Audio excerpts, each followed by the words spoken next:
नमस्ते बच्चों, आज हम लोग कक्षा छठी विषय गणित के बारे में जानकारी प्राप्त करेंगे। गणित में हम लोग जो है कि प्रश्न संग्रह जो है 27 देख रहे हैं। इसके पहली वीडियो में भी हम लोगों ने कुछ सवाल जो है कि 27 प्रश्न संग्रह से किए थे और बाकी जो है कि सवाल इस वीडियो में हम लोग करेंगे।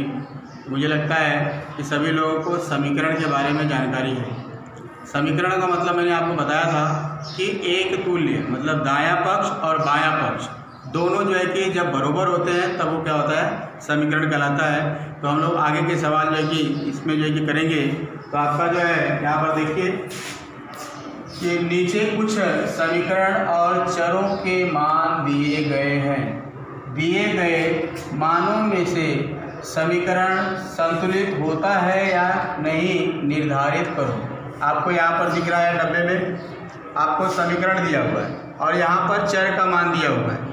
इस समीकरण के अंदर जो अक्षर हैं उनका मान यहाँ पर दिया गया है। अब आपको पता करना है कि यह समीकरण जो है वो इस चर से संतुलित हो रहा है कि नहीं हो रहा है, बराबर हो रहा है कि नहीं हो रहा है। तो हम लोग एक एक सवाल को देखेंगे, एक एक सवाल करेंगे और पता करेंगे कि समीकरण का जो कि संतुलन बराबर है कि नहीं है। देखिए पहला आपको दिया है जैसे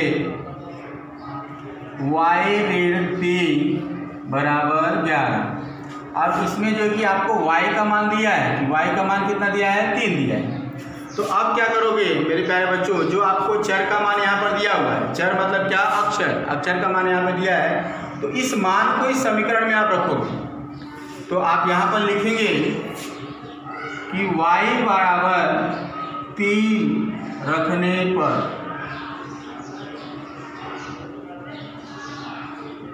तो y की जगह पे आप क्या रखोगे, 3। तो 3-3 बराबर 11। अब देखिए अगर 3 में से 3 अगर घटा देते हैं तब यहाँ पर कितना होता है, 0 आ जाता है। अब ये 0 जो है कि इस बाएं पक्ष के बराबर है क्या, दायां और बायां पक्ष दोनों एक दूसरे के बराबर दिख रहा है क्या, नहीं दिख रहा है। यहाँ पर 0 आया है और यहाँ पर 11 है। तो दोनों पक्ष जो है कि एक दूसरे के बराबर नहीं है। तो इसका मतलब यह समीकरण जो है कि संतुलित नहीं है। यह समीकरण क्या है, ऐसा यहाँ पे लिखेंगे, समीकरण संतुलित नहीं है। इस तरह से आपको लिखना है। आपको पता करना है कि जो आपको चर का मान दिया हुआ है उस चर के मान से यह समीकरण संतुलित हो रहा है कि नहीं हो रहा है। अब इसी तरह से आप देखिए दूसरा आपको सवाल दिया है। दूसरा है कि 17 बराबर n-4। अब इसमें चर का मान कितना दिया हुआ है, n बराबर 10। अब देखिए n का मान आपको कितना दिया है, 10 दिया है। अब इस 10 को इस समीकरण में आपको रखना है। तो आपको पता चलेगा कि यह समीकरण जो है कि संतुलित है कि नहीं। तो आप देखिए तो n बराबर 10 रखने पर, तो 17 बराबर n की जगह क्या रखोगे, 10 धन 4 धन 4। अब देखिए यहाँ पर 17 बराबर 10 धन क्या हो गया, 4 हो गया। तो 17 बराबर और 10 में 4 जोड़ेंगे तो कितना होता है, 14 होता है। अब 14 जो है बराबर है क्या, यहाँ पर 17 दिख रहा है और यहाँ पे 14 दिख रहा है। ये दोनों का मान जो है कि अलग अलग दिखाई दे रहा है। मतलब दायां पक्ष और बायां पक्ष दोनों एक दूसरे के विपरीत हैं। मतलब यह भी आपका समीकरण का हल नहीं है, अर्थात समीकरण संतुलित नहीं है। तो यहाँ पर भी लिखेंगे आप लोग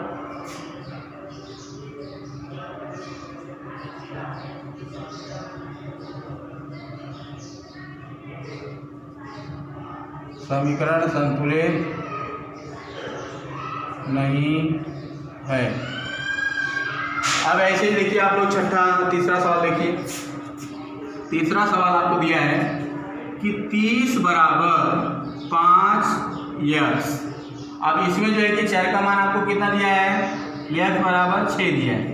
इसमें चर का मान आपको 6 दिया है। तो चर का मान यहाँ पे समीकरण में रखोगे तो x बराबर 6 रखने पर, तो 30 बराबर 5 गुणे x की जगह पे क्या रखोगे, 6। अब यहाँ पे देखिए 5 और x के बीच में कुछ नहीं है, मतलब गुणा है, तो मैंने गुणे का निशान लगा दिया और x की जगह पे 6 रख दिया। तो 30 बराबर 5 और 6 में गुणा करेंगे तो कितना आता है? 30 आता है। अभी देखिए यहाँ भी 30 है और यहाँ भी 30 है, मतलब दायां और बायां पक्ष दोनों क्या है? एक दूसरे के बराबर है, मतलब यह समीकरण कैसा है? संतुलित है। तो यहाँ पे लिखेंगे यह समीकरण क्या है?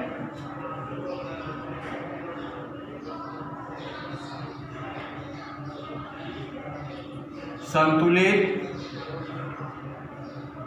है। अब ऐसे ही आपको अगला लास्ट में चौथा सवाल करना है। चौथा सवाल देखिए आपको m/2 बराबर आपको कितना दिया है? 14, और यहाँ पर m का अर्थात चर का मान कितना दिया है? 7 दिया है। अब m में 2 का भाग दे रहा है, बराबर कितना है? 14। अब m जो है कि आपका चर है, तो चर का मान इस m में जगह पर रखेंगे, तो m बराबर 7 रखने पर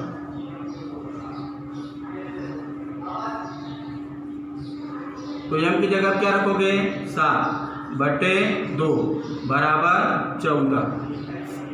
अब m देखो m की जगह पे 7 रख दिया और उसमें 2 का आपको भाग देना, तो 2 का भाग जा रहा है क्या? साथ में नहीं जाएगा, मतलब आपका यह चर जो है कि दायां और बायां पक्ष जो है कि बराबर नहीं है, तो मतलब यह भी आपका समीकरण क्या है? संतुलित।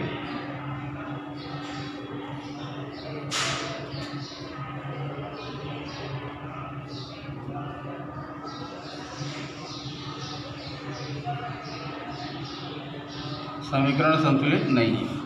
तो इस तरह से आप लोग को ये पूरा सवाल को देखना है कि समीकरण संतुलित हो रहा है कि नहीं हो रहा है। इस जहाँ पे आपको चर दिए हुए हैं उस चरों की जगह पे ये मान को रखना है, तो सबको आपको मालूम पड़ जाएगा कि ये संतुलित हो रहा है कि नहीं हो रहा है। अब इसी तरह से हम लोग समीकरण को हल करेंगे।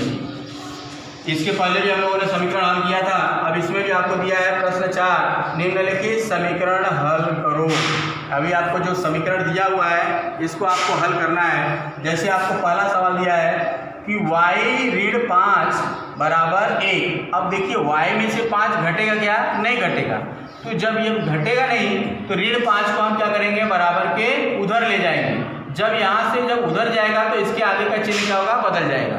यहाँ पर ऋण है तो क्या होगा? धन हो जाएगा।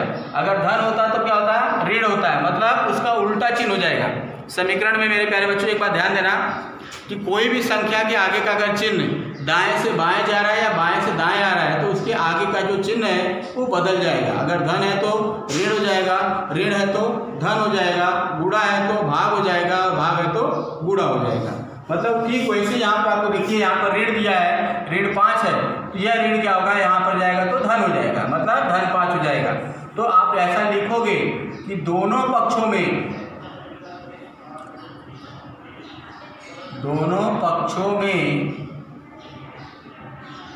धन 5 या फिर 5 भी लिखेंगे, 5 जोड़ने पर तो देखिए y-5 धन 5 बराबर अब 1 और यहाँ से लाए 5 तो धन हो गया। देखिए 5 को मैंने दोनों पक्षों में यहाँ भी जोड़ दिया और यहाँ भी जोड़ दिया। अब क्या करेंगे? अब यहाँ पे ऋण 5 और धन 5 दोनों कट गए, मतलब कुछ भी नहीं बचा। यहाँ पे सिर्फ क्या बच रहा है? y। और यहाँ पर क्या होगा? 5 में 1 जोड़ेंगे तो 6। आपका समीकरण मतलब y बराबर कितना आ गया? 6 हो गया। y का मान कितना आया? 6 आया। तो इसी प्रकार से आपको समीकरण को हल करना है। दूसरा आप देखिए 8 बराबर t धन 5। अब देखिए यहाँ पे t और 5 को जोड़ना है, तो यहाँ पे तो जुड़ेगा नहीं, तो आपको क्या करना पड़ेगा? ये धन 5 यहाँ पे है तो यहाँ पे लाना पड़ेगा। तो जब यहाँ पे लगाओगे तो चिन्ह क्या होगा? बदल जाएगा। धन है तो क्या होगा? ऋण हो जाएगा। इसका मतलब दोनों पक्षों में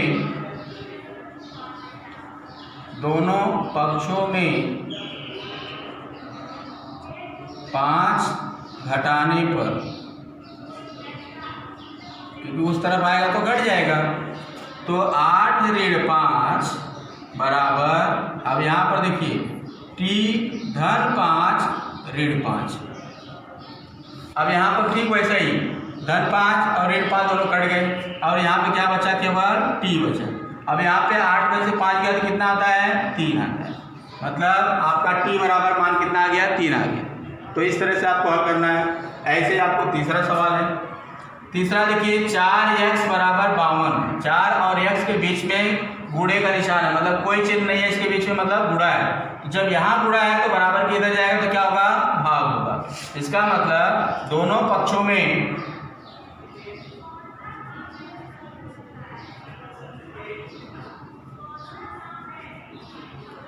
चार से भाग देने पर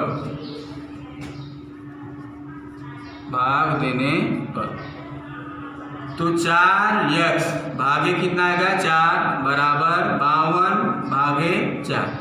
अब देखिए ये 4 और ये 4 कट गए तो यहाँ पे कितना बचा केवल x। अब 4 का पहाड़ा जो कि सबको आता है 4 एकम 4 और 4 तिहाई 12। अगर पहाड़ा पढ़ेंगे तो 13 बार में आपका 52 कट जा रहा है तो आपका x का मान कितना आ गया 13। तो आपका जो है कि ये समीकरण हल हो गया। अब ऐसे ही आपको चौथा करना है। चौथा देखिए 19 बराबर यम ऋण 4। अब यम में से 4 को घटाना है तो यहाँ पर जो है कि यम में से 4 घटेगा नहीं तो बराबर के इधर आएगा तो चिन्ह बदल जाएगा। ऋण 4 है तो क्या होगा धन 4 हो जाएगा। तो दोनों पक्षों में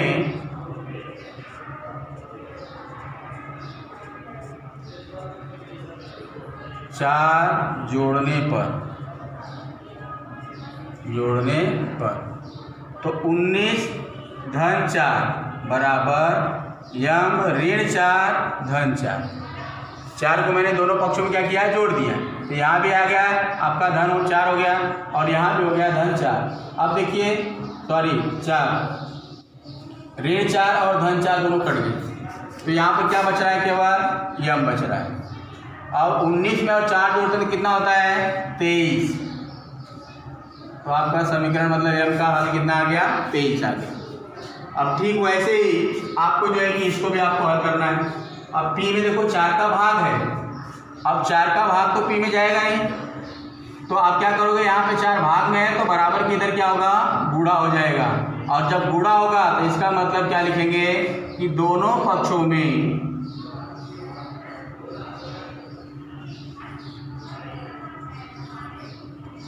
चार से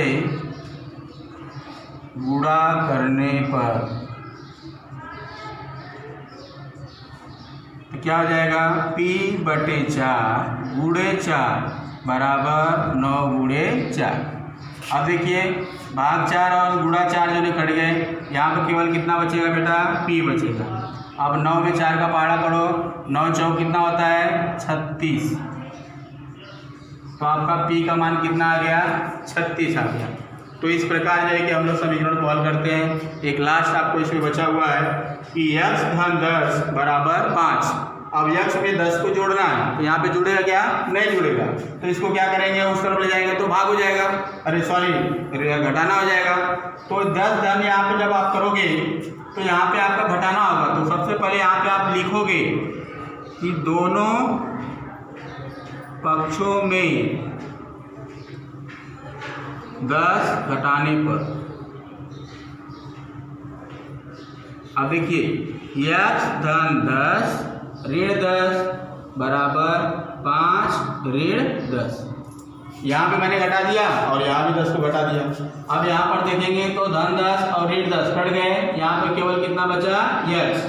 अब यहाँ पर देखो ऋण 10 है और यहाँ पे 5 है तो 10 में से 5 गया तो मेरे प्यारे बच्चों कितना बचता है 5। अब लेकिन बड़े का चिन्ह क्या है ऋण है तो इसके आगे क्या लगेगा ऋण आएगा। जो बड़ा रहेगा उसी का चिन्ह लगेगा। तो x का मान कितना आ गया x बराबर ऋण 5। तो इस तरह से हम लोग जो है कि समीकरण को हल करते हैं। अब इसी के आगे आपको लिखित में कुछ सवाल दिए गए हैं उसको भी हल करेंगे। तो आपको देखिए यहाँ पर पहला सवाल आपको इस तरह से है कि निम्नलिखित प्रश्नों में दी गई जानकारी के आधार पर समीकरण बनाओ और उन्हें हल करो। आपको समीकरण बनाना भी है और उसको हल भी करना है। तो आप देखिए यहाँ पर कि हरबा के पास भेड़ें थी। अब कितनी भेड़ें थी हमको मालूम नहीं है। हरबा के पास कुछ भेड़ें हैं और बाजार में उसमें से 34 भेड़ें बेच देने के बाद अब उसके पास 176 भेड़ें शेष बची हैं। तो हरबा के पास कितनी भेड़ें थी। अब हमको मालूम नहीं है कि हरबा के पास कितनी भेड़ें हैं लेकिन हमको मानना पड़ेगा। तो जब हमको कुछ नहीं मालूम रहता है तो हम लोग A से लेके Z अक्षर तक कुछ भी मान लेते हैं। तो मान लीजिए कि हरबा के पास जो है कि x भेड़ें हैं। मैंने यहाँ पे उत्तर लिखा माना हरबा के पास x भेड़ें थी। अब उसके पास कितनी भेड़ें थी? x मान के। अब क्या बोला है कि उसमें से 34 भेड़ें उसने क्या किया? बाजार में बेच दी। अब उसमें से 34 भेड़ें क्या किया? बेच दी। मतलब कुल भेड़ें कितनी है आपका? x है। तो इसमें से 34 भेड़ क्या किया? बेच दिया। तो अब उसके पास कुल कितनी भेड़ें बच गई? 176। समझ में आएगा सबको? कुल उसके पास जो है कि उसके पास कुल जो है कि भेड़ें x है। मान लिया हम लोग उसके पास x भेड़ें। अब उसमें से 34 भेड़ों को उसने बेच दिया, मतलब कम हो गई ना, तो ऋण 34 हो गया। अब उसके पास कुल कितनी भेड़ें बची है? 176। तो ये आपका समीकरण तैयार हो गया। अब इसको आपको हल करना है। तो एकदम हल करना है जैसे आप लोगों ने पहले हल किया है, एकदम ठीक वैसे इसको हल करना है। अब देखिए x ऋण 34 बराबर 176। अब देखिए यहाँ पे ऋण 34 है, तो इधर जाएगा तो क्या हो जाएगा? धन 34 हो जाएगा, क्योंकि x में से 34 घटेगा नहीं। तो ये यहाँ पे जाएगा तो क्या होगा? धन 34 हो जाएगा। तो लिखेंगे हम लोग कि दोनों पक्षों में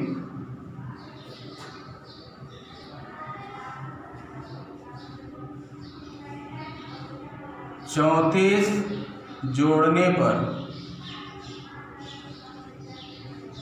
दोनों पक्षों में 34 को जोड़ दिया तो x ऋण 34 धन 34 बराबर 176 धन 34। अब जोड़ दीजिए। अब देखिए ऋण 34 धन 34 कट गए, यहाँ पे कितना बचा बेटा? केवल x बचा। अब 176 और 34 को जोड़ दिए तो 6 और 4 को जोड़े तो 10 को 0 हासिल 1, 7 1 8 8 2 10 और 11 को 1 हासिल 1 1 1 2। अब उसके पास कितनी भेड़ें हैं? मतलब 210 भेड़ें थी। x का मान आप लोगों ne निकाल लिया, मतलब x क्या है?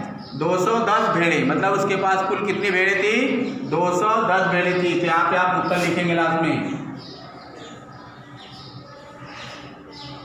हरबा के पास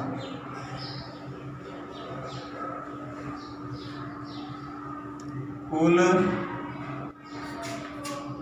210 भेड़ें थी। ये आपका उत्तर आ गया। ये हरबा के पास कुल कितनी भेड़ें थी? 210 भेड़ें। अब अगला इसी तरह से संबंधित आपका एकदम सवाल है कि साक्षी ने घर पर आम के मुरब्बे बनाए और उन्हें बोतलों में भरा। उसमें से 7 बोतल मुरब्बे सहेलियों को बांटने के बाद उसके घर में 12 बोतल मुरब्बे शेष बचे हैं। ध्यान देना कि उसने कुछ बोतल मुरब्बे बनाए। अब कितना बनाए हैं हमको मालूम नहीं, और उन मुरब्बों में से 7 बोतल मुरब्बा उसने सहेलियों को बांट दिया। अभी भी उसके पास कितनी बोतल बचे हैं? 12 बोतल बचे हैं।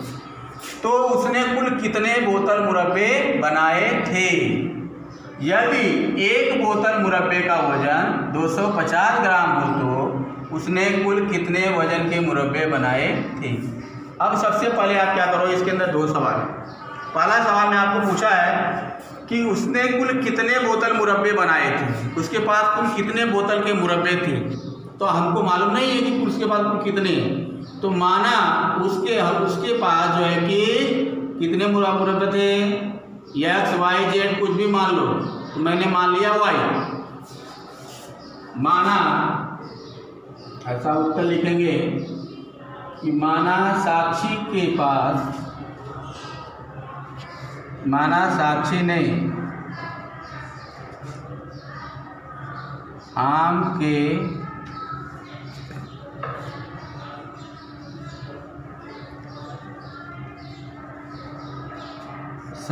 ने आम के मुरब्बे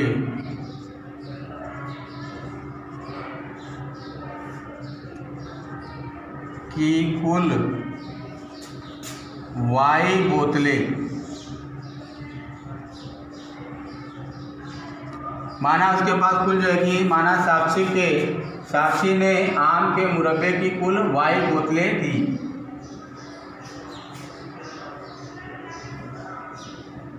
अब देखिए ध्यान दो, अब उसके बाद वाई बोतल मैंने मान लिया। अब उसमें से 7 बोतल मुरब्बे सहेलियों को बांट दिया। उसके पास कुल जो है कि वाई थी, अब उसमें से 7 दे दिया, तो इसलिए वाई ऋण 7। अब उसके बाद कुल कितना बचा है, 12 बच गया। आपका समीकरण तैयार हो। अब एकदम ठीक वैसे ही करना है। यहाँ पे ऋण 7 है तो उधर जाएगा तो कितना हो जाएगा, धन 7 हो जाएगा। तो सबसे पहले लिखोगे कि दोनों पक्षों में 7 जोड़ने पर वाई ऋण 7 धन 7 बराबर 12 धन 7। अब ये 7 कट गया, यहाँ पे क्या बचा, केवल वाई। और 12 7 कितना हो गया, 19। अब 19 जो है, ध्यान दो मेरे प्यारे बच्चों, 19 कुल जो है कि उसके बोतल के मुरब्बे बनाए थे, 19 बोतल की। तो साक्षी जो है कि यहाँ पे लिख देना है, साक्षी 19 बोतलों के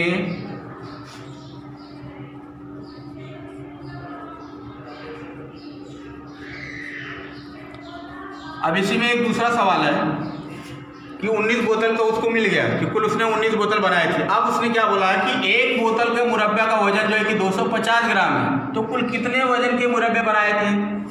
तो यहाँ पे लिखेंगे कि एक बोतल के मुरब्बे का वजन बराबर कितना दिया है, 250 ग्राम।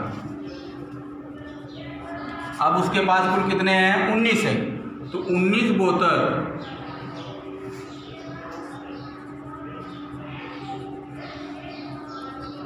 मुरब्बे का वजन बराबर 250 गुणे 19।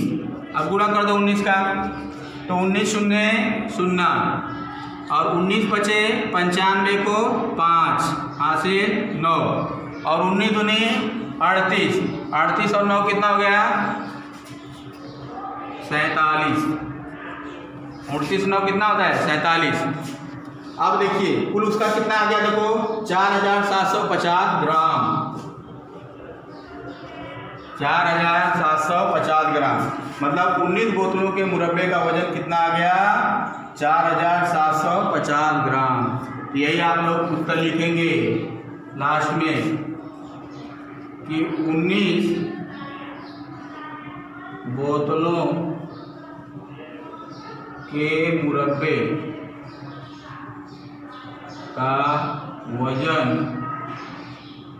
4750 ग्राम थी। तो इस प्रकार मेरे प्यारे बच्चों आपका पूरा सवाल वजन है, सॉरी 4750 ग्राम। तो मेरे प्यारे बच्चों इस प्रकार जो है कि हम लोगों ने कुछ शाब्दिक प्रश्न भी हल किए।